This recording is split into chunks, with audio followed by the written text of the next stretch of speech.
Guys, welcome back to my channel. I'm Aashi Adani, and for today's video, you've already read the title. We are going to, drum rolls please, Seoul, South Korea. Honestly, this is a destination I've been so excited about. It's also my first work trip of 2026, plus as a skincare junkie, this location feels like a dream come true. So in today's video, I'm showing you how I'm prepping and packing for Korea, from skincare to luggage to outfits to food and everything I do before taking a trip to ensure I face no issues whatsoever.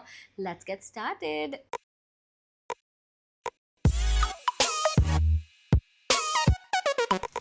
Step 1, outfit packing and planning. First thing I had to do was get outfits out of the way, because half the trip stress comes from what am I going to wear. First thing to do is check the temperature of the location that you're traveling to. Seoul in January is usually anywhere between minus. You could also experience snowfall. So I realized that I need more sturdy thermals, and I also need lots of pants. So for that, I had to take a quick trip to the mall. Uniqlo really came through with everything for me.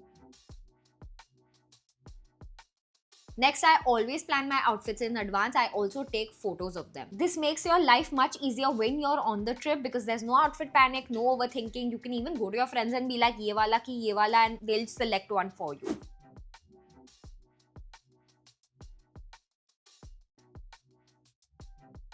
Since Seoul fashion is really chic but also comfortable, plus I don't want to freeze, I am packing a mix of neutral basics, comfortable trousers, jeans, one skirt, layering pieces because the weather can change. I also added a few pops of colors with my sweaters. I'm carrying 2 pairs of boots and my bathrobe because I just can't do without it. I've also lately been trying to not overpack, because it only leads to more confusion when you're on the trip. Plus I always end up paying like extra money.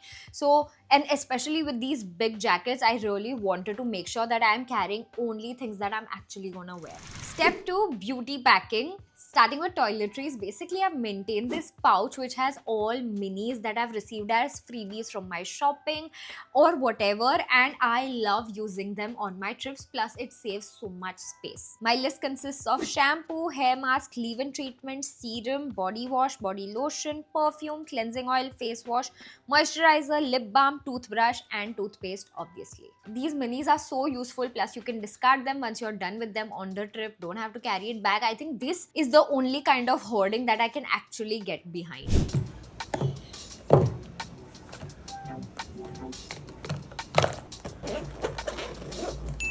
Next, we have my makeup pouch, in which I'm going to be carrying my absolute essentials. Usually, I hate wearing makeup on trips, especially if I'm with my family or something. I just go bare face.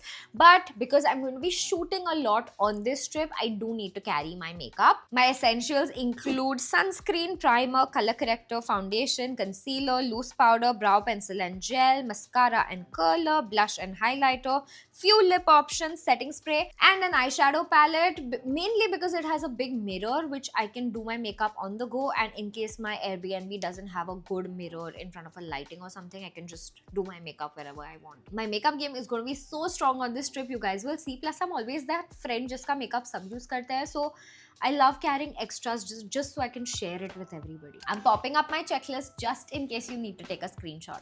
Step 3, food and meal prep. Now, I'm a vegetarian and I know Seoul has a few vegan options here there, but it might not be accessible to me because I'm spending most of my time actually on the outskirts of Seoul, and it's going to be the entire day, morning to evening. So I don't know how much time I will have to actually visit these restaurants, whether they will be near me or not, I do not know. So I do want to be well fed at the beginning of the day so I can kind of sustain a little bit till evening. So I've gotten some ready to eat food packets and some Maggi. I don't like the taste of dehydrated food because it has a very weird aftertaste, so I much rather have ready to eat food. You can just add it to a pan, heat it up and eat directly. You don't need to add anything to it, and that's why we are staying at an Airbnb, so I will be able to whip stuff up for myself. I'm also picking up some dry foods like protein bars and theplas. Theplas are literally like my emotional support food when I'm traveling. I usually end up picking like Greek yogurt or something from a supermarket, and it kind of becomes a decently balanced meal on its own as well. I've also made one list of restaurants which do have vegetarian food, and I've kind of put their areas next to it. So in case I end up being in that area, I know where I can go if I want to eat. Step 4 is information overload.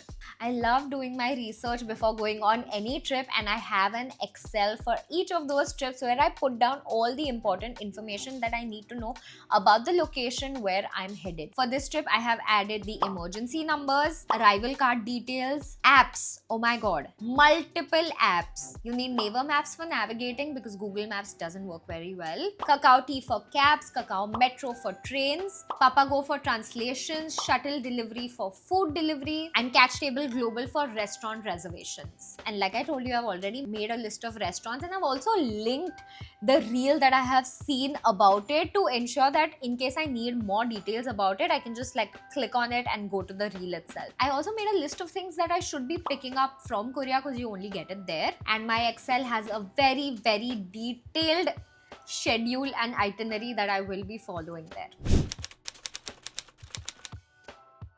Once all of that is out there, we are ready for step number 5, which is packing. I usually like to roll my clothes and pack them so that they don't crease and they also fit very comfortably. I would have ideally vacuumed the jackets, but honestly, it's such a hassle to repack when you're at the location that I'm just going to leave it like that and squeeze it in. I'm also adding like 2 pairs of shoes, all my thermal, all my food, undergarments, and even the currency that I'm taking. I prefer to take it from here, and I also divide it amongst all my suitcases and handbag. And lastly, the medicine kit. I'm going to take the basic ones, pain relief ones, band-aids, and my vitamins. The suitcases are ready. Coming to my cabin bag, I'm keeping very little food, 1 layer of thermals, my jacket, and a few extra things because it's going to be extremely cold as soon as I land. So I want to have easy access to things like this so I can change on the flight and not freeze, basically. My handbag will include power bank, passport, visa, sunglasses, skincare pouch, earphones, wallet, random hair ties, and tampons just in case. It's always in my bag. The trip is going to be so special and I can't wait to share everything. And just like that, we're off to Korea.